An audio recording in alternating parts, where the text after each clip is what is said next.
When I called my mom to tell her I had cancer, she said, "We're in the middle of your cousin's bridal shower. Can this wait?"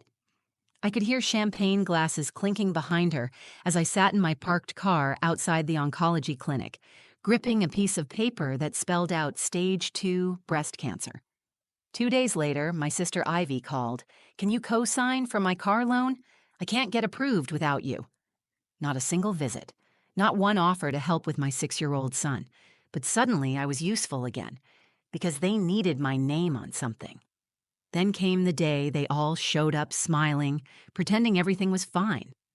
That's when my son, Luca, quietly handed my mom a folded doctor's note.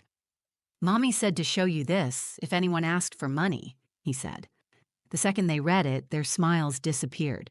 My name is Zara Miles. I'm 32, a full-time nurse, and the mother of a 6-year-old boy named Luca. I live in Cleveland in a 2-bedroom apartment that smells faintly of lavender and Lysol, depending on the day. It's not fancy, but it's ours, and in that space I've built a life around consistency, love, and routine. Each morning starts the same. I'm up by 5:30 packing a lunch that Luca probably won't finish and setting out a clean outfit while I iron my scrubs. By 6:30, I've done his hair, answered at least 3 questions about the solar system, and reminded him twice to brush his teeth. Then I drop him at school, head to the hospital, and begin 12 hours of managing chaos with a calm face. Being a nurse teaches you how to prioritize, how to triage not just patients, but emotions. You learn to tuck your pain away for later, to smile when you're tired, to comfort strangers while your own life waits quietly at the bottom of the list. That's how I lived. Efficient, dependable, emotionally organized. I didn't complain, not when the bills piled up. Not when Luca's father disappeared from our lives before his 2nd birthday. Not even when I had to choose between getting my car serviced or renewing his asthma prescription. I made it work. I always made it work. If you asked my family, they'd call me the strong one, the one with her life together. But the truth was, I wasn't strong because I wanted to be. I was strong because there was no other option. My mother, Caroline, is the type of woman who keeps family photos in perfect alignment on her mantle, but can't remember the last time she hugged me. She cares deeply about appearances. Her love is tidy and conditional. She was a stay-at-home mother who believed in discipline, image, and silence when things got uncomfortable. My father, Reed, lives in her shadow. He's kind, quiet, the type of man who offers to fix your sink instead of asking how your heart is doing. Growing up, he was there in the physical sense, but emotionally, he deferred everything to my mother. And then there's Ivy, my younger sister. Ivy is beautiful, impulsive, and magnetic. She's the kind of person who knows how to charm a room, then quietly ask for money in the hallway. She dropped out of community college, tried 3 different careers in 4 years, and still somehow landed in a new apartment every time she ran out of money. Guess who helped her get those leases? Me. I've bailed Ivy out of everything from unpaid parking tickets to utility shutoffs. My parents called it helping your sister. But I started to realize it was always a one-way transaction. When I needed support during nursing school with a newborn, no one offered to babysit. When I worked double shifts and fell asleep sitting up, they told me I needed to manage my time better. Still, I kept showing up, birthdays, holidays, emergencies. I was the dependable daughter, the reliable sister, the one who remembered everyone's appointments, bought last-minute gifts, and drove 3 hours in the snow to attend a baby shower that no one even thanked me for. Luca became my reason for everything. He gave me joy in a way no one else could. He didn't expect perfection. He just wanted me to be present. His love was simple and full, and he never had to earn mine. The day I found the lump in my left breast, I was in the shower getting ready for work. It felt small, firm, foreign. I tried to convince myself it was nothing, maybe a cyst, maybe stress, but I knew better. I scheduled an exam on my lunch break and told no one. Not because I was afraid of the diagnosis, I was afraid of the silence that might follow it. When the call came, confirming it was cancer, I didn't cry. I took a deep breath, looked over at Luca coloring at the kitchen table, and told myself I'd figure it out. I sat in my car for 15 minutes before dialing my mom. I wanted to hear her voice, to feel like someone had my back. But when she picked up, her tone was rushed. "We're in the middle of Melina's bridal shower," she said. "Can this wait?" I didn't tell her. I just said, "Sure," and hung up. I knew right then. I wasn't calling back. Not that night. Maybe not ever. After I hung up on my mom, I sat in my car with the seatbelt still buckled and stared out at the street. I watched people walk past with grocery bags and coffee cups, going on with their normal lives, while mine had just shifted into something unrecognizable. It wasn't just the word cancer that haunted me. It was the realization that I had no one to say it to, no one to sit beside me, no one who saw the storm coming. The next day, I went to work. I kept my routine. I made breakfast for Luca. I packed his lunch. I hugged him twice before he walked into his classroom. At the hospital, I checked vitals, reassured patients, took notes, and smiled when the shift supervisor passed by. Not because I was okay, but because I didn't know how to do anything else. That night, after Luca fell asleep, I opened my laptop and started researching treatment plans. The screen glowed with words like invasive, chemotherapy, radiation, and survival rates. I didn't cry. I made a list. Doctors to call, days I could take off, who I might ask for help. But that last column stayed empty. I tried calling my dad. He answered, but I could hear the TV in the background and the familiar, quiet hesitation in his voice. "Hey, Dad, I'm dealing with something. Can we talk?" There was a pause. "Now's not the best time, sweetie. The Browns game just started. Can I call you back after?" I told him it was fine and hung up. Over the next few days, I had my first oncology consult, a CT scan, and blood work, alone. Every form I filled out asked for an emergency contact. I put down the name of a coworker, Renee, who I barely knew but had once brought me soup when I had the flu. That's how low the bar had gotten. I started chemo the following week. The nurse inserted the IV and smiled gently. "Do you have someone waiting for you in the lobby?" I shook my head. She gave me a longer look, then turned away to adjust the machine. My body changed faster than I expected. I was nauseous, dizzy, and exhausted in ways I couldn't explain. I lost my appetite. My hair started falling out in chunks, so I shaved it before Luca could see the worst of it. When he asked why, I told him it was part of the medicine, and he nodded with a serious little face like he understood more than I wanted him to. That weekend, my phone rang. Ivy. I hadn't heard from her since Easter. "Hey, so this is random, but I'm trying to get a car and my credit is trash. I need a co-signer just for the paperwork." I sat on the couch with an ice pack on my neck, trying not to throw up. "Did Mom tell you what's going on?" There was a pause. "No? What?" "I have cancer. I started chemo last week." Ivy exhaled like I had just told her I lost my keys. "Oh wow, that sucks, but you're not dying, right? You'll be okay?" "I don't know yet." "Okay, but can you still co-sign or is this a bad time?" The words were real. I heard them. I just couldn't believe they came out of her mouth. I didn't answer. I hung up. The next morning, I found Luca sitting at the table, holding a crayon and writing something on a piece of folded paper. When I asked what he was doing, he said, "I'm making something to help you." I didn't look at it then. I just kissed the top of his head and packed his backpack. That week, my family started calling more, not to ask how I was doing, but to plan Melina's wedding shower, to ask if I could bake something for the dessert table. And yes, Ivy brought up the car loan again.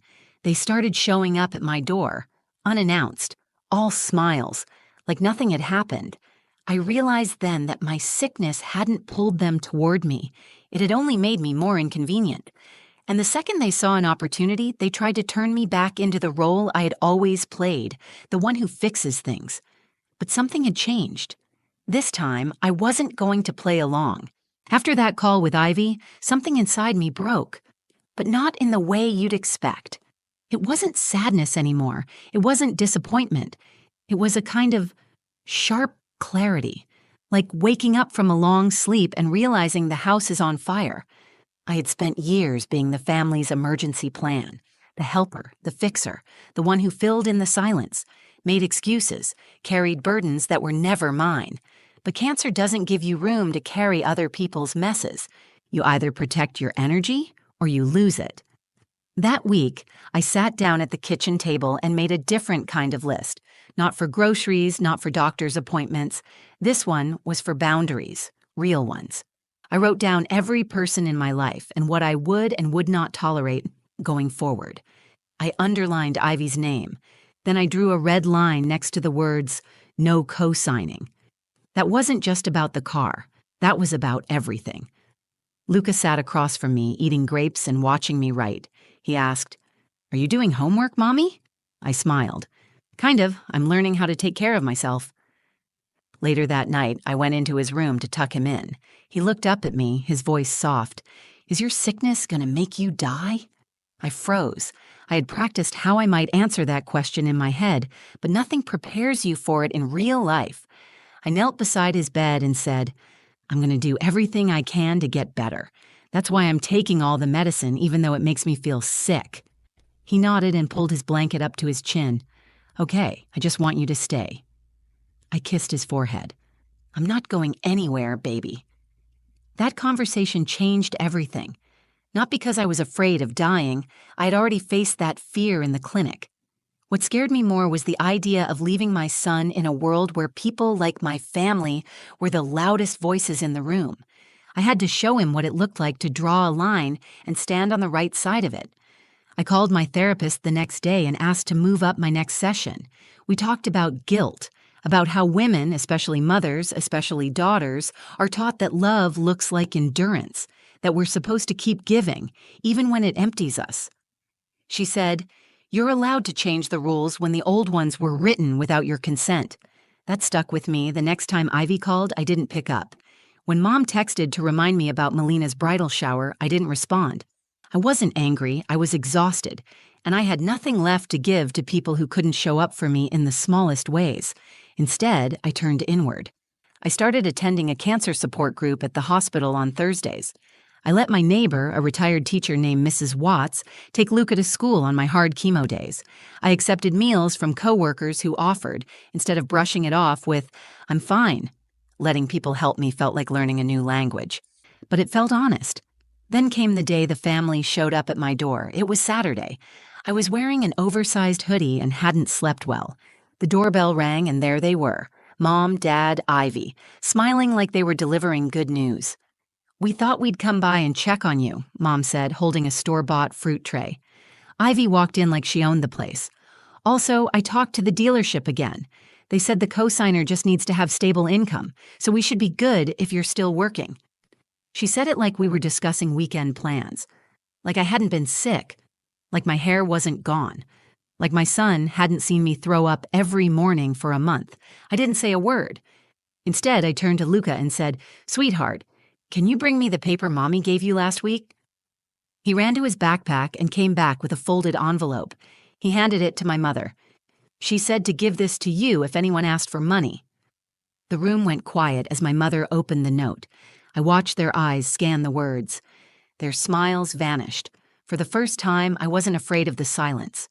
My mother's fingers trembled slightly as she unfolded the paper Luca had handed her. Ivy leaned over to look.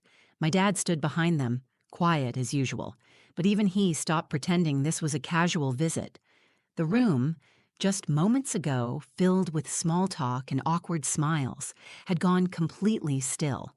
The note was short, printed neatly on a half sheet of paper from my oncologist's office. It read, "Zara Miles is currently undergoing active chemotherapy treatment. Due to physical and emotional fatigue, she will not be engaging in financial agreements, including co-signing, lending, or contributing to non-essential family expenses.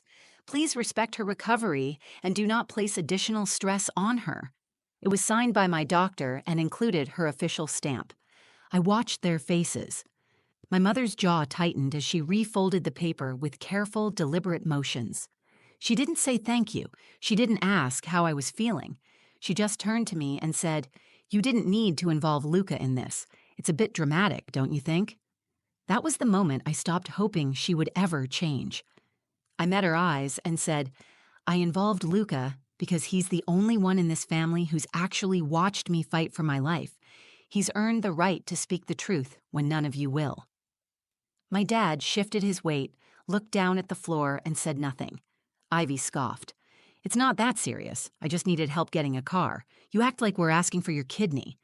I stepped forward and looked her straight in the face. "I'm fighting cancer alone. I've gone to every treatment without anyone from this family sitting beside me.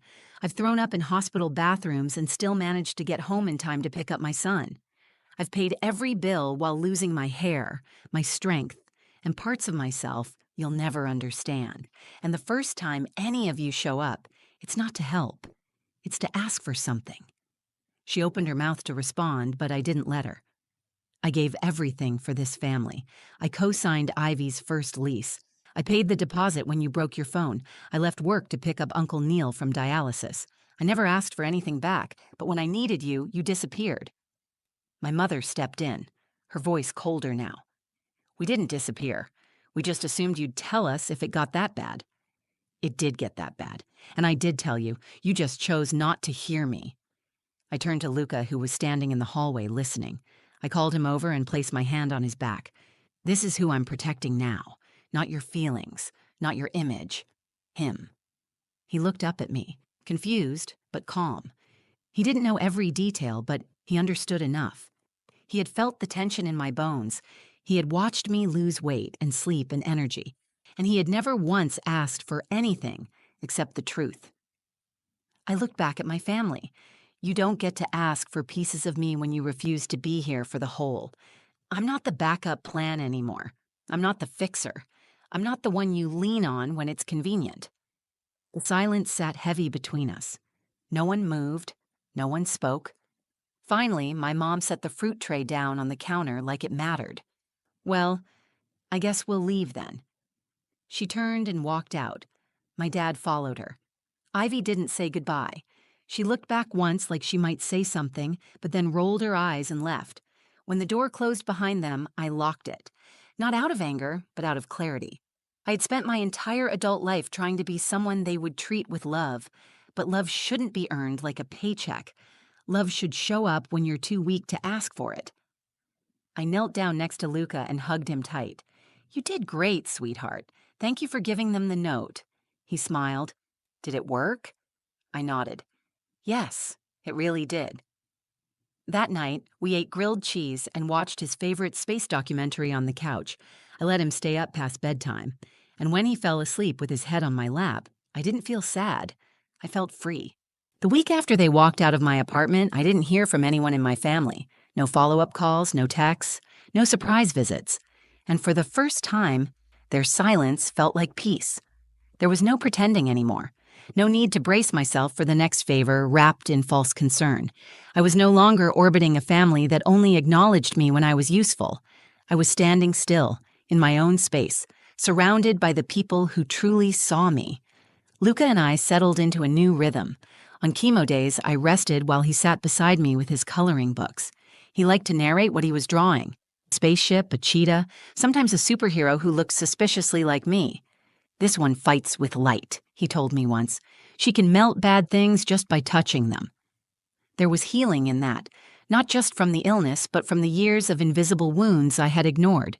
I started letting people in, not the ones who shared my last name, but the ones who had shown up without needing to be asked. My coworker, Renee, began bringing Luca little snacks when she knew I had long treatment days. Mrs. Watts, my neighbor, started sitting with me during infusions, knitting quietly, reminding me I didn't have to be strong all the time. I used to think family was defined by history, that sharing a bloodline meant you shared a bond. But cancer taught me something different. Family is not who you're related to. It's who stands with you when the ground falls out. It's who holds your hand when there's nothing left to give. It's who sees you at your lowest and doesn't flinch.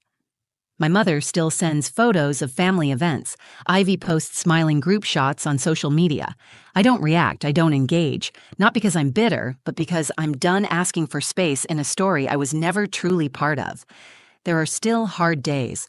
My body doesn't bounce back like it used to. Some mornings I wake up and it takes everything in me to stand up, brush my teeth, and pretend I feel normal. But even in the struggle, there's a sense of strength I didn't have before. Not the kind that's built on endurance, but the kind that grows from clarity. I know what I will and will not allow. I know who I can count on. And I know that surviving means more than just staying alive. It means choosing yourself even when it's uncomfortable, even when it costs you relationships you once thought were permanent. Luca has become my mirror.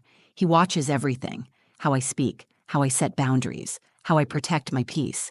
He once asked me why I don't see Grandma or Aunt Ivy anymore, and I told him the truth in a way he could hold.